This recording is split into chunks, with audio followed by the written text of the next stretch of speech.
Hello friends, this is Aishwarya Verma. Welcome to my new session. I hope you all are doing well. तो फिर previous video में हम लोगों ने देखा था कि जनरल मेथड देखा था, derivation of equation of motion bye general method. वो हम लोगों ने डिराइव किया था 3 equation of motion general method से, जो कि इम्पॉर्टेंट है, बहुत ही ज़्यादा इम्पॉर्टेंट है। आज हम लोग वही इक्वेशन ऑफ मोशन को इंटीग्रेशन मेथड से सॉल्व करेंगे। Derivation of equation of motion by the method of integration, ये हमारा आज का टॉपिक रहेगा। जो तीनों इक्वेशन ऑफ मोशन है उसको हम लोग इंटीग्रेशन मेथड से सॉल्व करेंगे। तो अगर आज का सेशन पसंद आएगा तो लाइक करिएगा, और इस वीडियो पे कंटिन्यू सीरीज़ आते रहेंगी वीडियोस की क्लास 11th से बेस्ड फिज़िक्स पे। तो मेक श्योर कि आप लोगों ने मेरे चैनल को सब्सक्राइब कर लिया होगा, तो इससे कि आप लोगों को नोटिफिकेशन चले जाएंगी। एस्ट्यूट्स को सब्सक्राइब कर लीजिएगा गाइज। चलिए फिर स्टार्ट करते हैं आज का सेशन।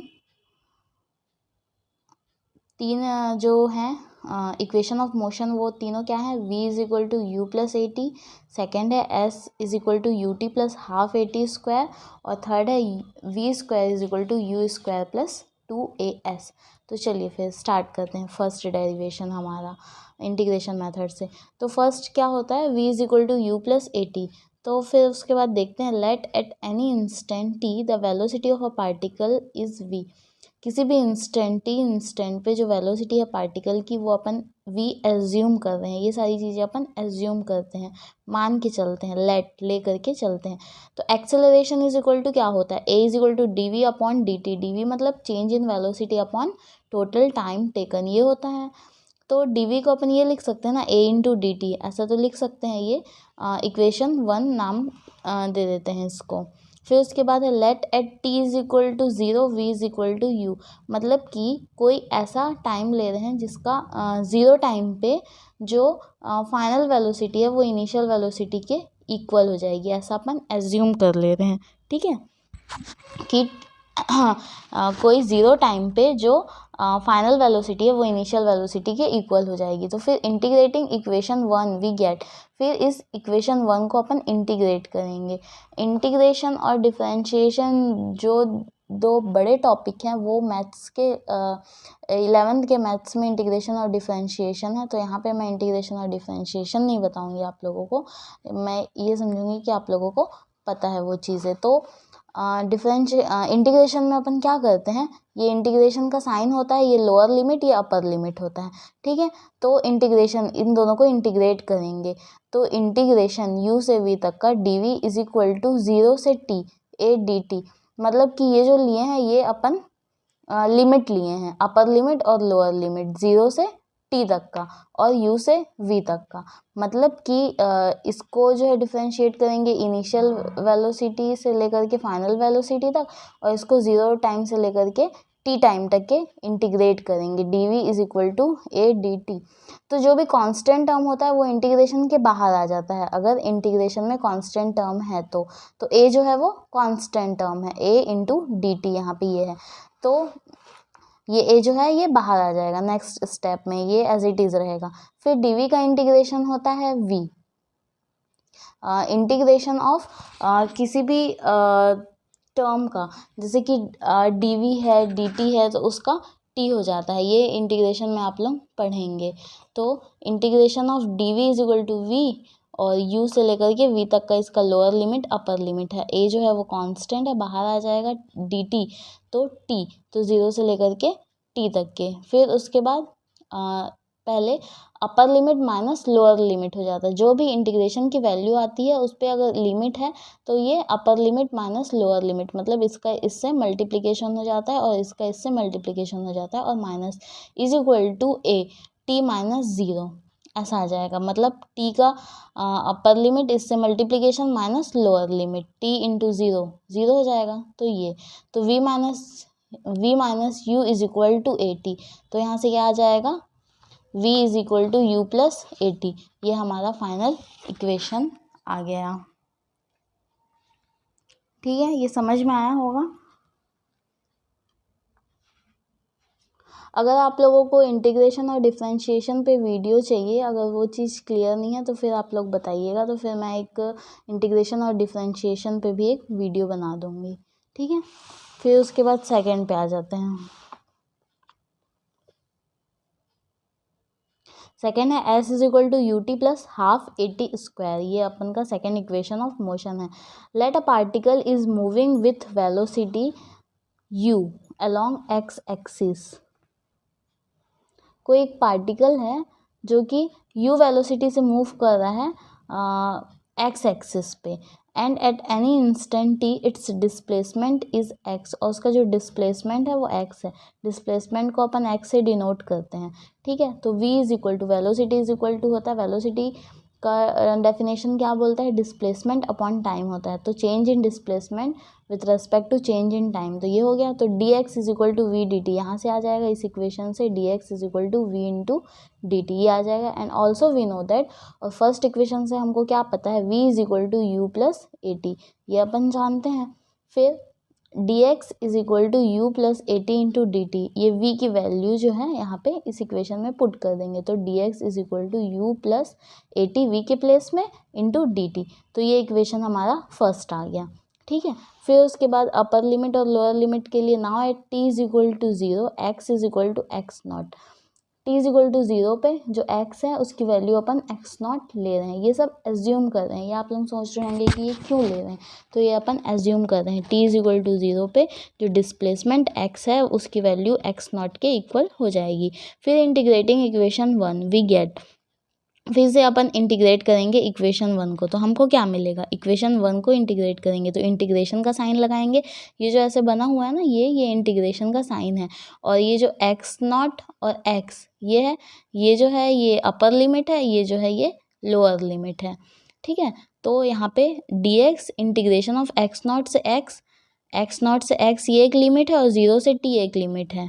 ये ऐसे इसको नीचे से लिखा जाता है, मतलब कि ये लोअर लिमिट अपर लिमिट, तो ऐसे नीचे से लिखा जाता है, ठीक है। D x is equal to zero से t u plus a t d t, ठीक है। फिर अब इसका एक साथ अपन इंटीग्रेशन नहीं कर सकते, तो इसको अलग अलग पार्ट पे डिवाइड कर लेंगे, मतलब u को अलग और ए टी को अलग, तभी इसका इंटीग्रेशन पॉसिबल है। ऐसे एक साथ इसका इंटीग्रेशन पॉसिबल नहीं है और वो बहुत लॉन्ग हो जाएगा। तो डी एक्स का इंटीग्रेशन क्या होता है, x होता है, और फिर अपर लिमिट और lower limit, u D t को अलग कर दिए और ए टी डी टी को अलग कर दिए, दोनों को सेपरेट कर देंगे, ठीक है। फिर यहाँ पे पुट कर देंगे अपर लिमिट माइनस लोअर लिमिट, इससे इसका मल्टीप्लिकेशन होता है, x इंटू एक्स क्या होगा, x ही होगा, और इसका x into x not minus, तो upper limit minus lower limit, इसमें ये जो है ये पुट हो जाता है, इज इक्वल टू u।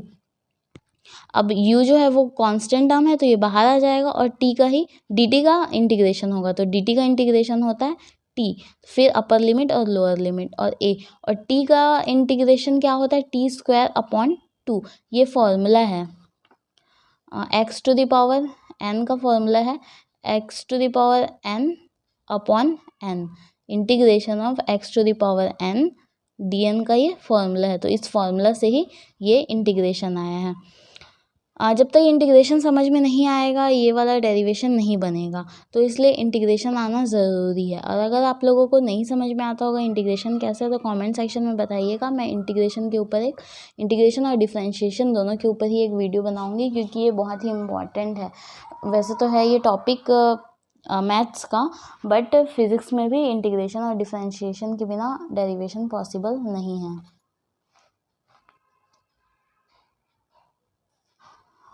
फिर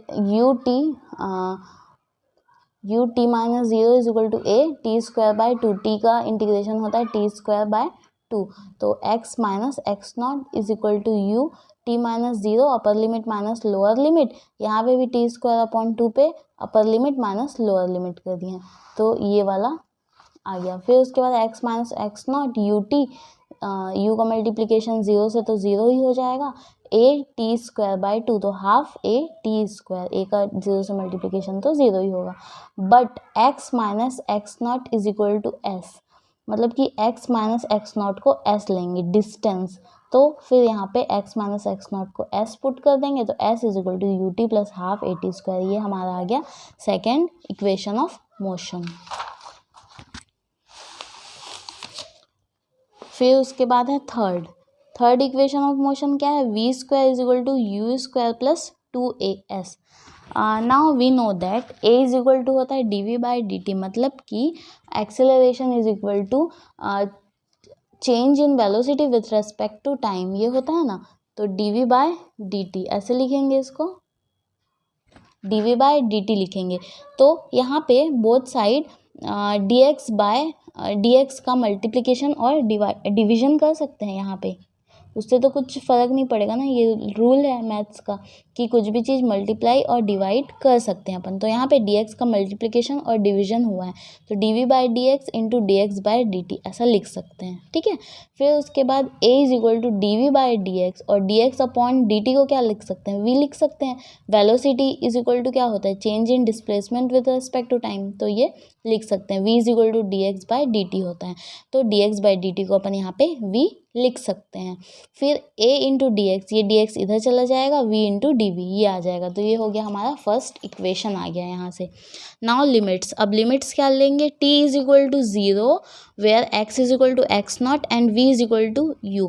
यहाँ पे तीनों चीज़ ले लिए, मतलब टाइम 0 ले लिए, टाइम को 0 के equal, x is equal to x naught और v is equal to u, मतलब कि जो फाइनल वेलोसिटी है वो इनिशियल वेलोसिटी के इक्वल ले लिए। फिर when t is equal to t, time जो है t के इक्वल हो जाएगा and x is equal to x and v is equal to v, तो फिर क्या होगा, देखिए फिर यहाँ इंटीग्रेटिंग इक्वेशन 1 और इक्वेशन 1 को इंटीग्रेट करेंगे तो x नॉट से x और u से v ले लिए, इनिशियल वेलोसिटी से final velocity, a into d x v into d v. तो a जो है यहाँ पे कांस्टेंट है तो ये बाहर आ जाएगा, और x dx का इंटीग्रेशन क्या हो गया, x आ गया तो x अपॉन एक्स नॉट। फिर v का इंटीग्रेशन क्या होगा, v स्क्वायर अपॉन 2, ये x to the power n वाले से x to the power n का इंटीग्रेशन क्या होता है, x to the power n upon n, तो ये उससे आ गया v स्क्वायर अपॉन 2। फिर उसके बाद a upper limit minus lower limit, और यहाँ पे भी upper limit minus lower limit के v square upon 2 minus u square upon 2। फिर से यहाँ पे x माइनस एक्स नॉट को s पुट कर देंगे तो यहाँ पे x माइनस एक्स नॉट के प्लेस में s आ जाएगा, तो a into s is equal to v square minus u square upon 2, ये आ गया। अब 2as, 2 जो है इधर ट्रांसफर कर दिए, 2as is equal to v square minus u square, तो फिर वी स्क्वायर इधर आ जाएगा और 2 यू स्क्वायर इधर आ जाएगा, तो v square is equal to u square plus 2as, ये आ गया हमारा थर्ड इक्वेशन ऑफ मोशन। तो ऐसे जो है इक्वेशन ऑफ मोशन को इंटीग्रेशन रूल से ऐसे सॉल्व करते हैं, और ये भी इम्पॉर्टेंट है, जैसे कि जनरल मेथड इम्पॉर्टेंट है सॉल्व करने के लिए, वैसे ही इंटीग्रेशन मेथड भी एग्ज़ाम में पूछा जाता है। आप लोगों से अगर या तो इंटीग्रेशन मेथड पूछेगा या तो फिर जनरल मेथड पूछ सकते हैं एग्ज़ाम में, तो ये दोनों ही बहुत ही ज़्यादा इम्पॉर्टेंट है एग्ज़ाम के पॉइंट ऑफ व्यू से। तो आप लोगों को इसको प्रैक्टिस करना है, और अगर कुछ भी डाउट होगा तो कमेंट सेक्शन में बताना है, और आगे की वीडियोस के लिए मेरे चैनल को सब्सक्राइब कर लीजिएगा एस्ट्यूट्स, तो इससे कि आगे आने वाली वीडियोस के नोटिफिकेशन मिल जाएंगे। और पूरी सीरीज़ में 11th फिज़िक्स से रिलेटेड जितना भी है टॉपिक फिज़िक्स का 11 से, तो वो सारी आते रहेंगे, पूरी सीरीज़ में आते रहेंगे कंटिन्यू वीडियो। और अगर आज का सेशन पसंद आया होगा तो लाइक करिएगा, ठीक है। फिर मिलते हैं अपने नेक्स्ट सेशन पे। Okay friends, bye bye, thank you.